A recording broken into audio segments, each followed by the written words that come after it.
नमस्ते छात्रों।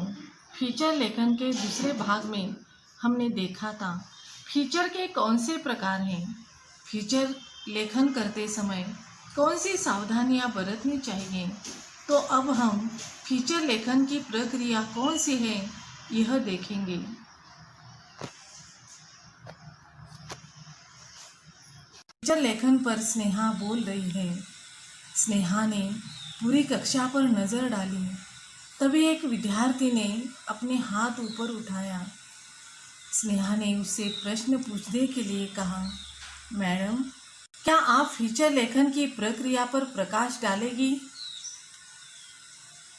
स्नेहा बोलती है, क्यों नहीं। फीचर लेखन की प्रक्रिया के मुख्य 3 अंग है। पहला अंग है विषय का चयन। विषय का चयन यानी चुनाव। फीचर लेखन में विषय का चयन करते समय इस बात का ध्यान रखना चाहिए कि विषय रोचक यानी रुचि उत्पन्न करने वाला होना चाहिए और ज्ञानवर्धक यानी ज्ञान बढ़ाने वाला होना चाहिए और उत्प्रेरित यानी उत्साहित करने वाला होना चाहिए। अतः फीचर का विषय समयानुकूल यानी समय के अनुकूल होना चाहिए और साथ साथ समसामयिक होना चाहिए। समसामयिक यानी एक ही समय में होने वाला होना चाहिए। विषय जिज्ञासा उत्पन्न करने वाला हो, ऐसा विषय हमारा होना चाहिए। फीचर लेखन का दूसरा अंग है सामग्री का संकलन, यानी सामग्री हमें इकट्ठी करनी चाहिए। फीचर लेखन में विषय संबंधी सामग्री का संकलन करना महत्वपूर्ण अंग है। उचित जानकारी और अनुभव के अभाव में लिखा गया नीरस यानी अर्थहीन सिद्ध हो सकता है। विषय से संबंधित उपलब्ध पुस्तकों, पत्र पत्रिकाओं से सामग्री जुटाने के अलावा बहुत सी सामग्री लोगों से मिलकर कई स्थानों पर जाकर जुटानी यानी इकट्ठी करनी पड़ती है। फीचर लेखन का तीसरा अंग है फीचर योजना। फीचर लिखने से पहले फीचर का एक योजनाबद्ध ढांचा बनाना चाहिए। अपने इस मंतव्य यानी इसका अर्थ है विचार के साथ स्नेहा विद्यार्थियों की जिज्ञासा देखना चाह रही थी। तभी एक विद्यार्थी का ऊपर उठा हुआ हाथ स्नेहा को दिखाई दिया। स्नेहा ने उसे प्रश्न पूछने के लिए कहा, फीचर लेखन के कितने सोपान यानी सीढ़ी अथवा चरण होते हैं जिनके आधार पर फीचर लिखा जाता है? विद्यार्थी ने प्रश्न किया। अरे वाह, कितनी रुचि रखते हैं आप लोग फीचर में। चलिए, मुझे लगता है आपका यह प्रश्न भी विषय की दृष्टि से बहुत महत्व रखता है। स्नेहा ने फीचर लेखन के चरणों पर बोलना शुरू किया। निम्न 4 सोपानों अथवा चरणों के आधार पर फीचर लिखा जाता है। 1. प्रस्तावना यानी फीचर लेखन की शुरुआत। प्रस्तावना में फीचर के विषय का संक्षिप्त यानी छोटा रूप परिचय होता है। यह परिचय आकर्षक और विषयानुकूल होना चाहिए।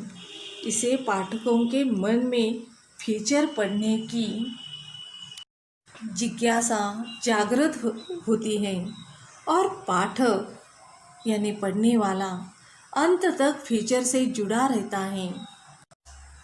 फीचर लेखन का दूसरा चरण यानी सीढ़ी स्नेहा समझा रही है। विवरण अथवा मुख्य कलेवर। विवरण यानी सविस्तार, कलेवर यानी ऊपरी ढांचा, फीचर में विवरण का महत्वपूर्ण स्थान है, यानी सविस्तार लेखन का महत्वपूर्ण स्थान है।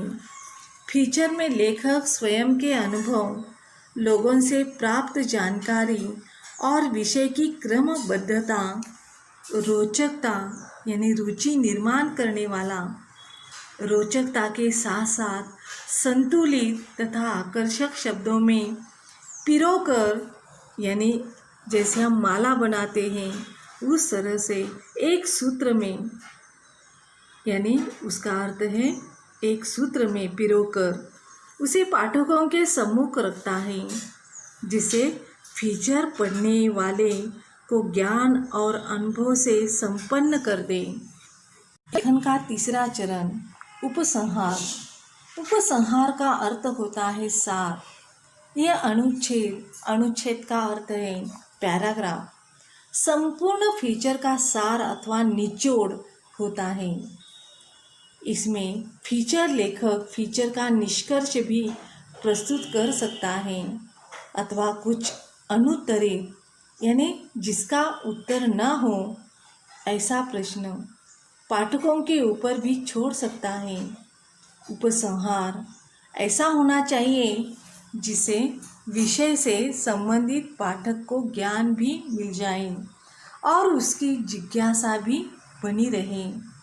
फीचर लेखन का चौथा चरण शीर्षक यानी नाम। विषय का औचित्यपूर्ण यानी उपयुक्त शीर्षक फीचर की आत्मा है। शीर्षक संक्षिप्त यानी छोटा, रोचक यानी रुचि उत्पन्न करने वाला और जिज्ञासावर्धक यानी कुतूहल निर्माण करने वाला होना चाहिए। नवीनता, आकर्षकता और ज्ञान वृद्धि यानी ज्ञान बढ़ाने वाला उत्तम शीर्षक के गुण हैं।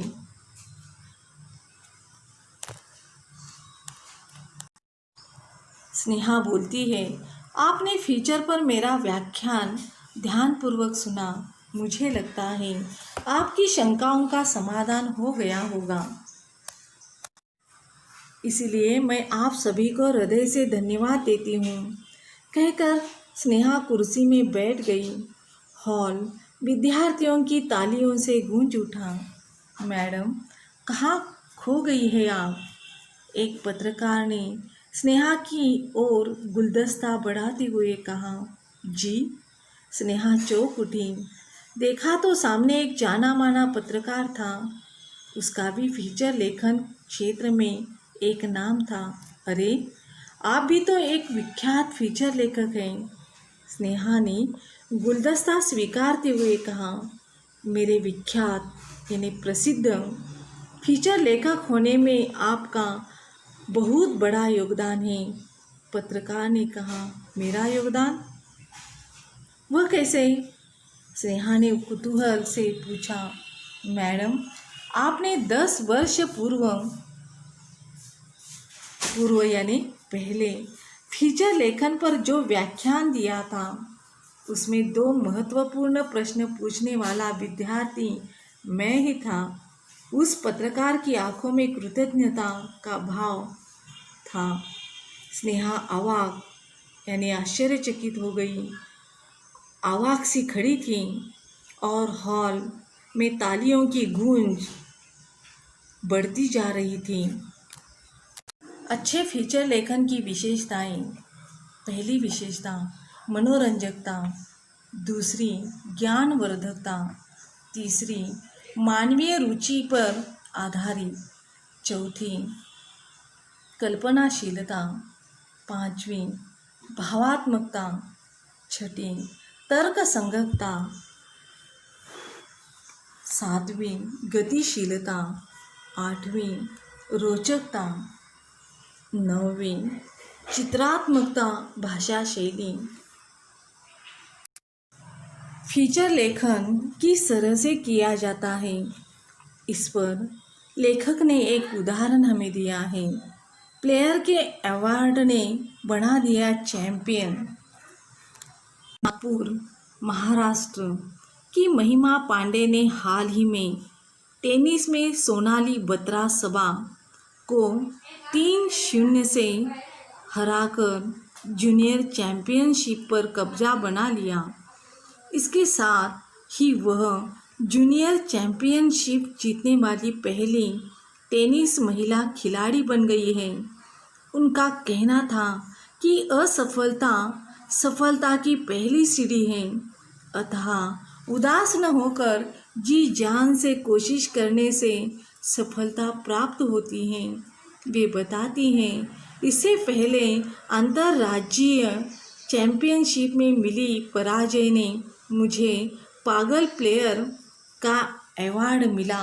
इसी अवार्ड ने मुझे बेहतर खेलने के लिए प्रेरित किया और आज मैं यह चैंपियनशिप जीत पाई हूँ। वस्तुतः खेल कूद हमारे जीवन का एक अहम महत्वपूर्ण हिस्सा है। जो माता पिता अपने बच्चों को दिन भर बस पढ़ाई के लिए दबाव डालते रहते हैं, उनसे मेरा निवेदन है कहना है कि वे अपने बच्चों को खेल कूद के लिए भी प्रेरित करें प्रोत्साहित करें। स्वस्थ शरीर में स्वस्थ मन का निवास होता है। इसी सूक्ति के अनुसार बच्चे दिन भर खेलकर घर आएंगे तो शरीर भी स्वस्थ रहेगा। आखिर बच्चे बाल्यावस्था में खेलकूद नहीं करेंगे तो कब करेंगे? बचपन में मम्मी पापा जब भी हमें खेलते देखते तो एक ही बात बोलते, पढ़ोगे लिखोगे बनोगे नवाब, खेलोगे कूदोगे बनोगे खराब। लेकिन बड़े होने के बाद हम उन्हें प्रसिद्ध क्रिकेट खिलाड़ी, हॉकी खिलाड़ी, फुटबॉल खिलाड़ी, लॉन टेनिस खिलाड़ियों की तस्वीरें दिखाकर यही कहते थे कि देखो, ये खिलाड़ी खेलकर ही आज इस मुकाम पर पहुँचे हैं। देखा जाए तो खेल कूद आज सफल कैरियर के रूप में सामने आ रहे हैं, जिनमें नाम भी है और दाम भी पैसा भी है। कबड्डी भले ही टांग खींचने वाला खेल है, पर आज इस खेल ने भी एशियन खेलों में अपनी जगह बना ली है। खेल चाहे जो हो, व्यक्ति को स्फूर्ति प्रदान करता है। मेरी भांजी रिया का कद छोटा था। डॉक्टरों ने भी उसे बैडमिंटन और बास्केटबॉल खेलने की सलाह दी थी। बॉक्सिंग, एथलीट्स, रग्बी तो है ही। इंडोर गेम्स में शतरंज और टेबल टेनिस भी ऐसे खेल हैं जिनमें नाम और दाम दोनों कमाए जा सकते हैं। आज महिला घर के सारे काम तो करती ही है, साथ ही साथ समाज, राजनीति, चिकित्सा, कृषि, यहाँ तक कि रक्षा क्षेत्र में भी अपनी पहचान निर्माण कर रही हैं। हमारे सामने कई ऐसे उदाहरण हैं जिनमें पुरुषों ने ही नहीं बल्कि महिलाओं ने भी आरंभिक असफलताओं के बावजूद बिना हिम्मत हारे, बिना निराश हुए खेलों की दुनिया में अपना स्थान बना लिया है। ओलंपिक में बॉक्सिंग चैंपियनशिप जीतने वाली रिया बताती है कि स्टेट चैंपियनशिप में हारने पर मुझे लूज़र बॉक्सर का खिताब मिला। बस मैंने ठान लिया कि अब तो चैंपियनशिप बनकर ही रहना है और मैं बनी। खेलकूद अनजाने में ही जीवन के कई नियमों से हमें परिचित करवा देते हैं, जैसे अनुशासन, समय की पाबंदी तथा महत्व, समय सूचकता, मैत्री भावना, टीम वर्क आदि। सारा दिन किताबों में सिर खपाते या मोबाइल में गेम्स खेलते बच्चों से भी कहना चाहूँगी कि खेलकूद को अपने जीवन का हिस्सा बनाओ, क्योंकि जो ऊर्जा और चुस्ती फुर्ती खेलों से मिलती है वह अच्छे से अच्छे जिम में जाने से भी नहीं मिलती। मोटापा कम करने के साथ अनेक बीमारियों से हमें बचाते हैं ये खेल। इसीलिए खेल जगत में भारत का नाम रोशन करने ओलंपिक, एशियाई खेलों में स्वर्ण रजत पदकों की संख्या बढ़ाने के लिए आवश्यक है कि अन्य देशों की तरह हम भी खेलों को उचित महत्व दें। इस प्रकार से आप भी अच्छी तरह फीचर लेखन कर सकते हो। अब हम फीचर लेखन का स्वाध्याय देखते हैं। पाठ पर आधारित। 1. फीचर लेखन की विशेषताएं लिखिए। 2. फीचर लेखन के सोपानों को स्पष्ट कीजिए। 3. फीचर लेखन करते समय बरती जाने वाली सावधानियों पर प्रकाश डालिए। व्यावहारिक प्रयोग। 1. भारत के अंतरिक्ष कार्यक्रम पर फीचर लेखन कीजिए। 2. लता मंगेशकर पर फीचर लेखन कीजिए। अब हम देखते हैं अंत में फीचर के प्रकार। 1. समाचार फीचर। 2. मानवीय रुचिपरक फीचर। 3. व्याख्यात्मक फीचर। 4. ऐतिहासिक फीचर। 5. विज्ञान फीचर। विज्ञान फीचर। अब हम अंत में देखते हैं फीचर के प्रकार। समाचार फीचर, मानवीय रुचिपरक फीचर, व्याख्यात्मक फीचर, ऐतिहासिक फीचर, विज्ञान फीचर, खेलकूद फीचर, परोसवी फीचर, विशेष घटनाओं पर आधारित फीचर, व्यक्तिगत फीचर, खोज परक फीचर, सांस्कृतिक कार्यक्रमों से संबंधित फीचर, जन रुचि के विषयों पर आधारित फीचर, फोटो फीचर, इलेक्ट्रॉनिक माध्यमों पर आधारित फीचर, रेडियो फीचर। धन्यवाद।